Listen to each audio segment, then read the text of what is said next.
Kabupaten Pati yang dikenal sebagai kota seribu paranormal. Julukan itu layak disematkan bagi Kabupaten Pati karena sejarah panjang pembentukannya tak lepas dari tokoh-tokoh spiritual yang mendiami wilayah itu sejak zaman Mataram Hindu.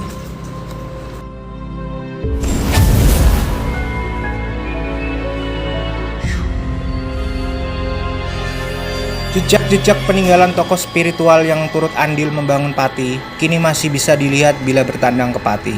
Dari letak geografis, Pati dikelilingi makam-makam tokoh spiritual yang tersohor di Jawa. Di sebelah barat Pati ada 3 makam kiai anggota Wali Songo, yakni Sunan Kalijaga, Sunan Kudus, dan Sunan Muria. Sebelah selatan Pati ada makam Syekh Jangkung yang kondang dengan kesaktiannya. Sementara dari sisi utara ada makam Kiai Haji Mutamakin.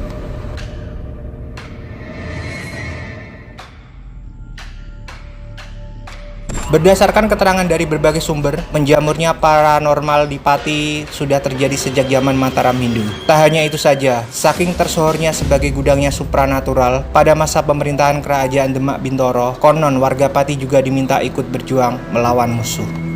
Namun tahukah Anda, bila dibalik nama-nama tokoh spiritual yang dulu mendiami Kabupaten Pati, ada satu tokoh yang turut andil menyebarkan agama Islam bagi masyarakat setempat. Dia adalah Syekh Jangkung yang dikenal sebagai ulama berkarisma dan ahli tasawuf sekaligus murid Sunan Kalijaga.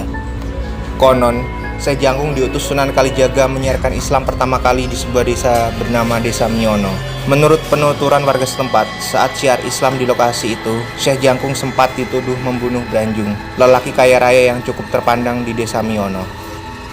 Syekh Jangkung akhirnya dihukum mati di hutan Pati. Namun alangkah terkejutnya petugas saat melihat Syekh Jangkung masih hidup dan kabur dari hutan. Syekh Jangkung alias Saridin ini pun memilih pergi ke Kudus. Dia bertemu dengan Sunan Kudus dan berguru cukup lama sebelum akhirnya bertemu dan berguru dengan Sunan Muria dan Sunan Kalijaga di tengah pelariannya.